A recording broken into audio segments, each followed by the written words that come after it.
everyone, welcome to another video. Fortunately, I have enough time to be caught up really fully, so hopefully I can continue the pace in making videos every month. And for this month's particular video, I wanted to kind of touch upon a TV show again, but instead of like the last video that I did on a TV show where I talked about a comedy, this one is primarily a drama show. And it actually was based within television. It was on the AMC channel.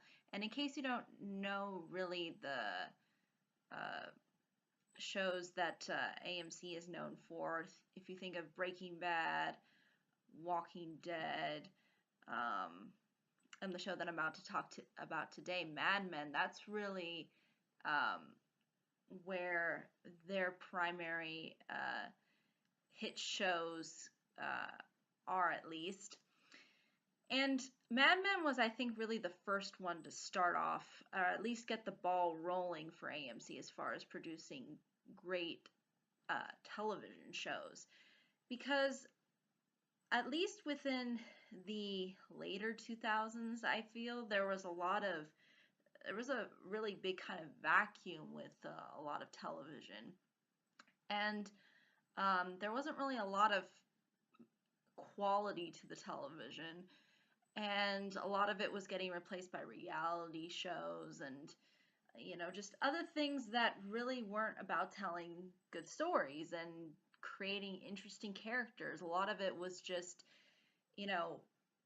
really manufactured, and so it was nice to at least see a TV channel that at least tried to make something interesting, and actually a lot more in depth, and really produce something that really makes you ultimately think.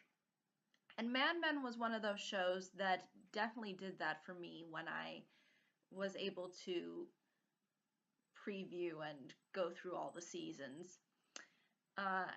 And it is technically over. They did end the show. So this isn't something that's going to be a continuing series, unlike the previous TV show that I talked about, F is for Family, which I think is still gonna have a couple more at least seasons going for it. So I can kind of talk about the show in its entirety now, since it is no longer airing on TV anymore, at least.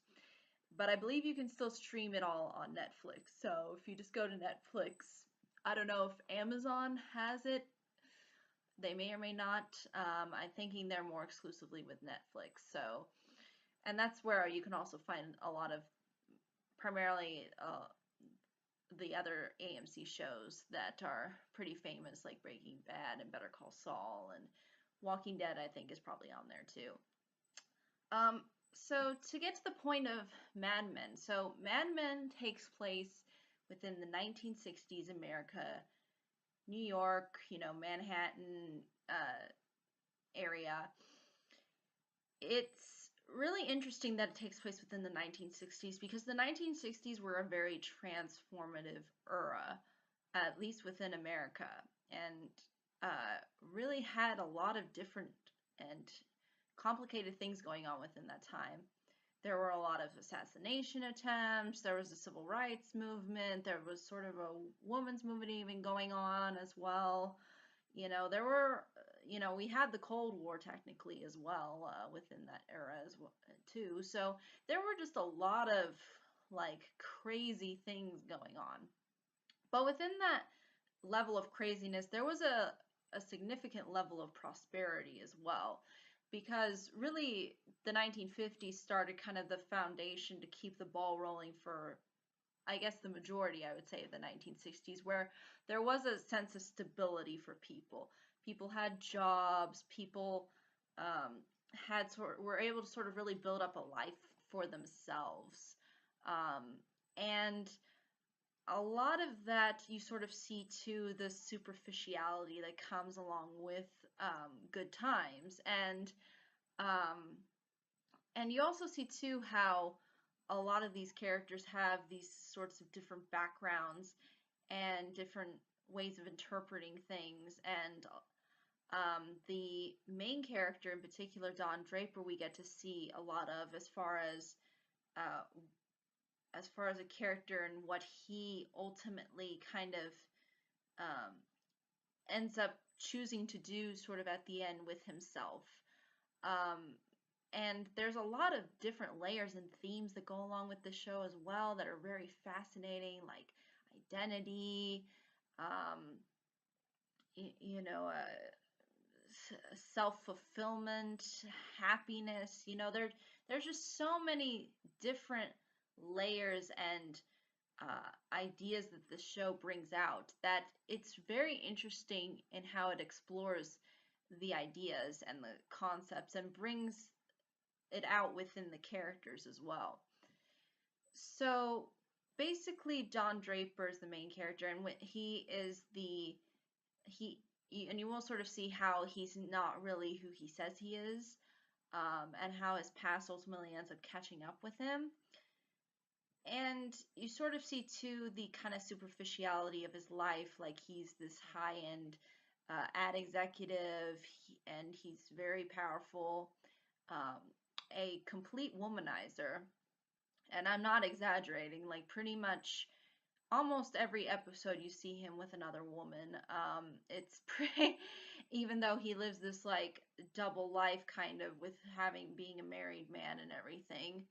And you sort of see too the level of affairs and again, may or may not have been exaggerated within the time period, but it just kind of reflects the whole sort of culture uh, that was, at least within the context of the show, kind of what was sort of emulated within that era, I guess you could say, because women were primarily getting more uh, involved within the workforce in this era. So you see how that changes a completely different changes the dynamics of the work environment different way differently.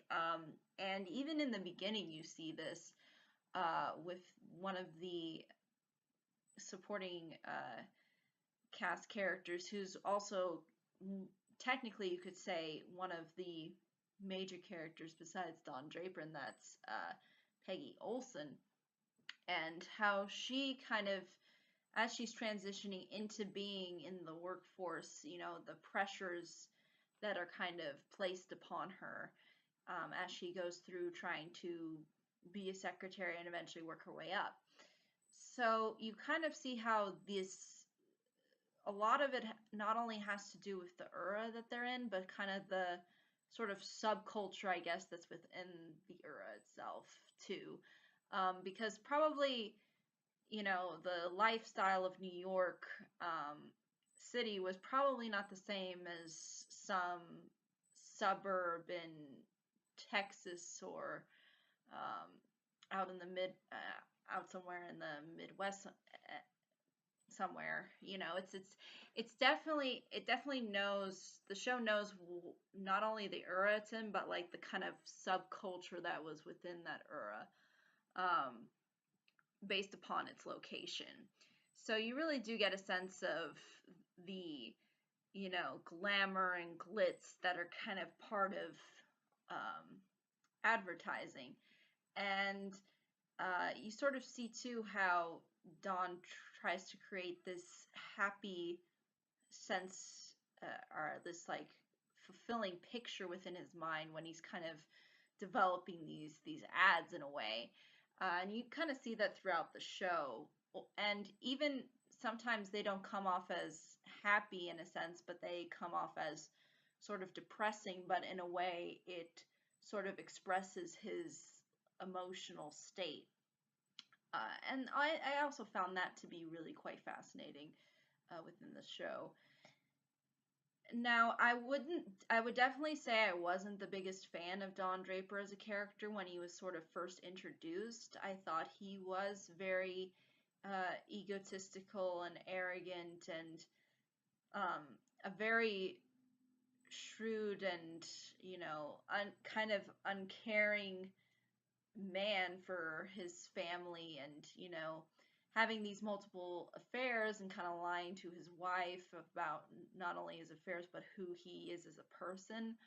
um, Also did not make me particularly care for him, but as the show moves on, you get to see more of his past and sort of what he went through, not only being a veteran and serving in the Korean War, but also going through the Depression within the 1930s as a child, and having to be born to um, be raised by someone that was not his really biological mom, and then being put into this home of, you know, basically, prostitutes. I mean, it definitely was not a pleasant childhood for him.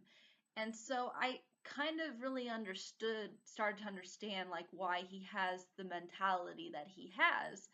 And um, I didn't necessarily like him more so, but I think it allowed me to, I think, empathize with his behavior a little bit more, because I understood, that a lot of it was shaped by the foundations of his childhood. So, and I think what's also makes Don Draper, at least I think, a redeemable character is the fact that he does try to kind of change himself. Even though at times he doesn't succeed in doing so, he still makes the effort and goes out of his way to try to find some sort of fulfillment within himself, or find something, better within himself. And I think at the end of the series, he sort of ends up coming to that realization. But there's definitely a lot more to it, to his character, than what I'm just expressing right now. But again, this does provide you sort of a context and a sort of window into the show and what it's really ultimately about. Uh, the supporting cast is fairly, not only is there a lot of colorful and interesting characters, there's also a lot of, I felt, fairly unlikable characters as well. Um, but regardless of the characters that I liked and disliked, they do have layers to them, and these really deep shades of gray. Like, you could just see the gray in every single character. Not every character is 100% an angel, and not every character is a complete jerk. You kind of see the gray within there. I guess it just depends on what level of gray you're willing to kind of tolerate. Um, and, sort of in the beginning, like, I felt a little bit unsympathetic to, Peggy Olson, because she, not only had a child out of wedlock, but she also fathered a child that was from a married man. And I found that to be kind of an unredeemable quality on her part. And the fact that she was kind of like, completely detached from the child, when it was born, and didn't really want anything to do with it. Just kind of, I just wasn't able to identify with that and identify with her.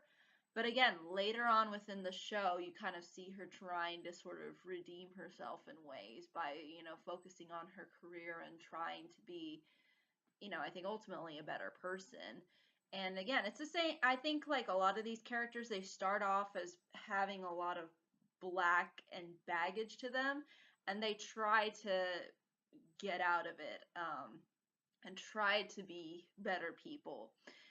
I guess it just depends on, you know, the circumstances and what you're willing to kind of accept from characters. And I understand it's a TV show and that it's not real life, but at the same time, there's just certain things that kind of bothered me, and then there were about the characters, and then other things that I kind of understood, okay, this is where they're going with this. So again, it's just a lot of push and pull as far as I think what people like and dislike. I think it's just gonna vary from person to person. So I think the best thing to do is to watch the show in the entirety. If you watch it and then suddenly say, I'm not going to watch this anymore, you know, John Draper's really making me angry, or, you know,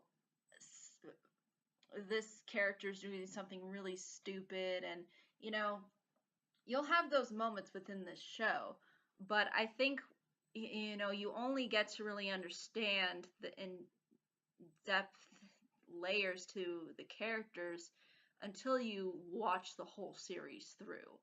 So I think that's the important thing to take in consideration, is that there are going to be points where you're not going to like, probably not going to like certain things that people do, but ultimately it's all ending up somewhere to where they ultimately kind of find, I think, really at the end, everyone sort of finds a sense of redemption and normalcy within their lives. So that's really, I think, the whole point of the show.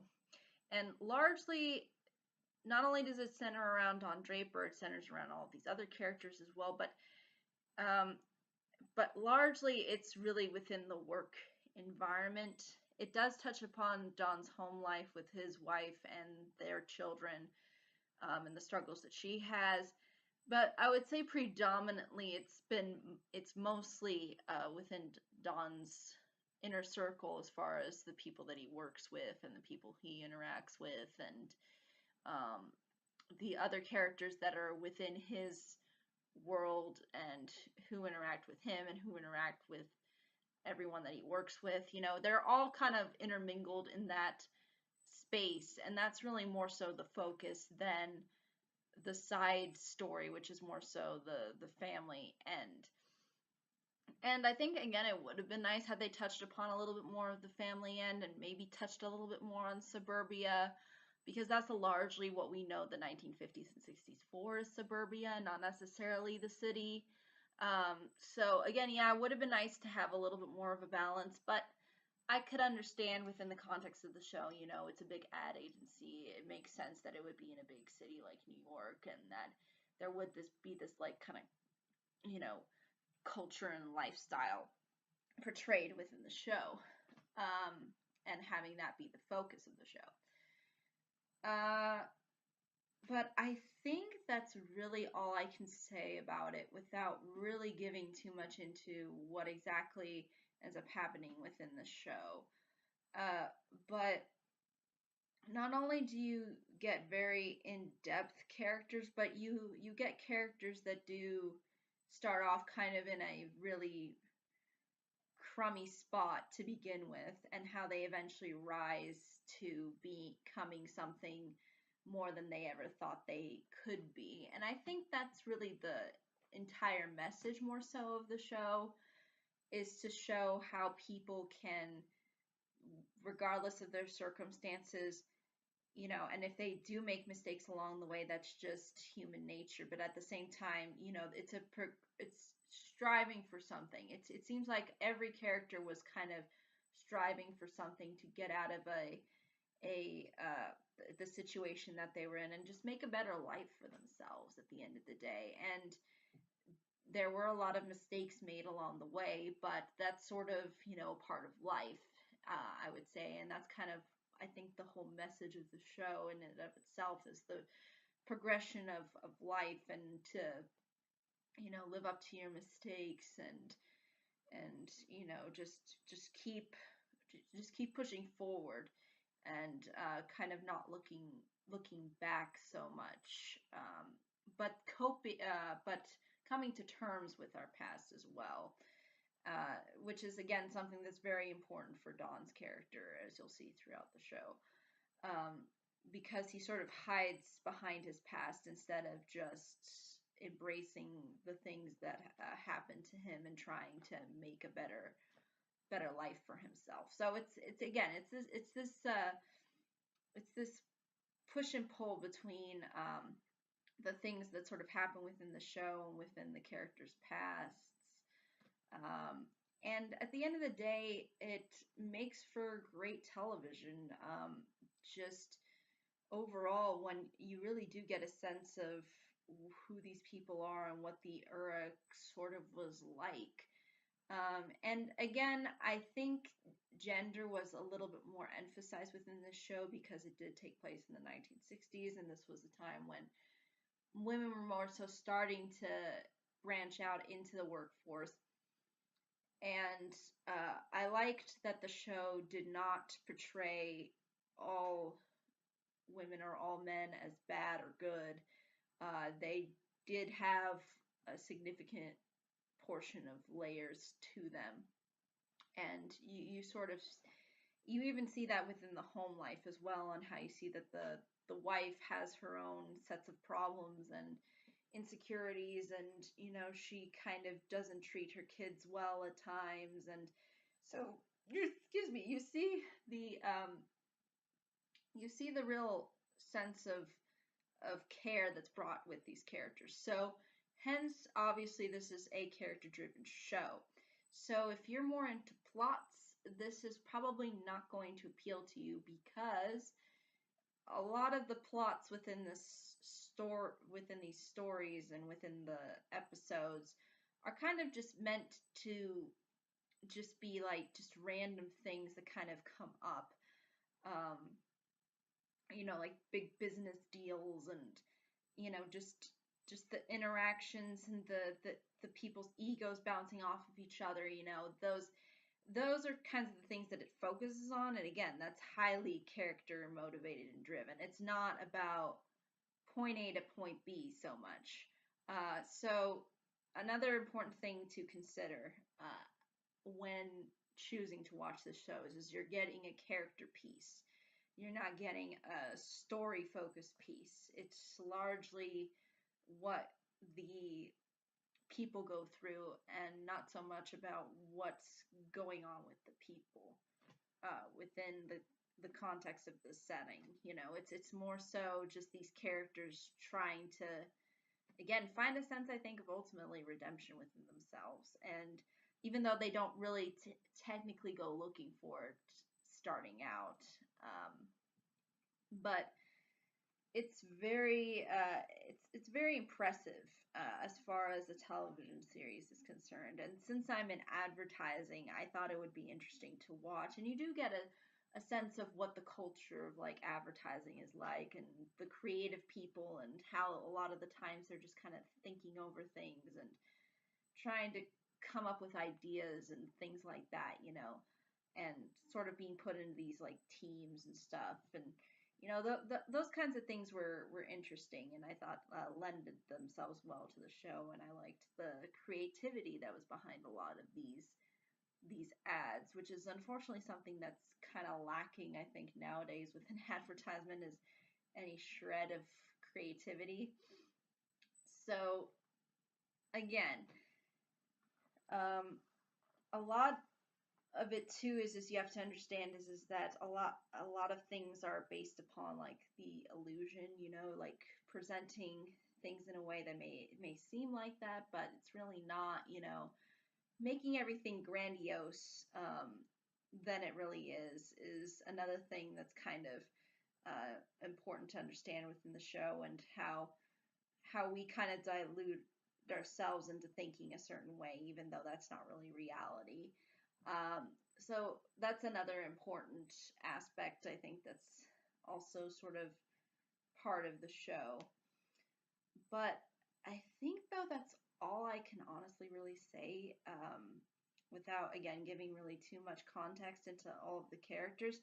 There's a lot of characters, and I feel like if I go through them, you know, it's just a big laundry list of characters. And again, the person who created the show was really into characters. So if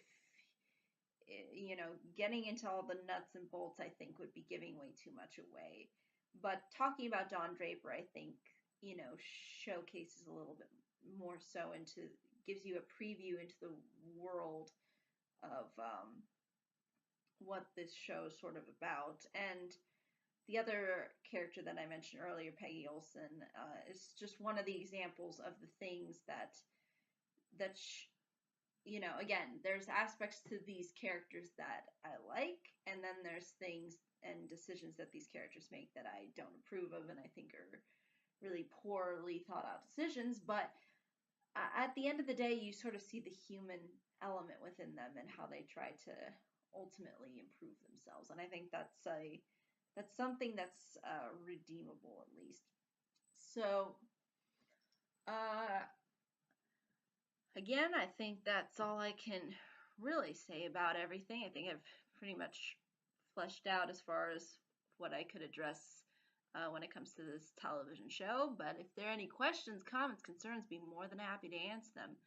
Thank you so much for watching. I hope you all have a pleasant day, week, month, and year, and I hope to see you all in the next video. Take care.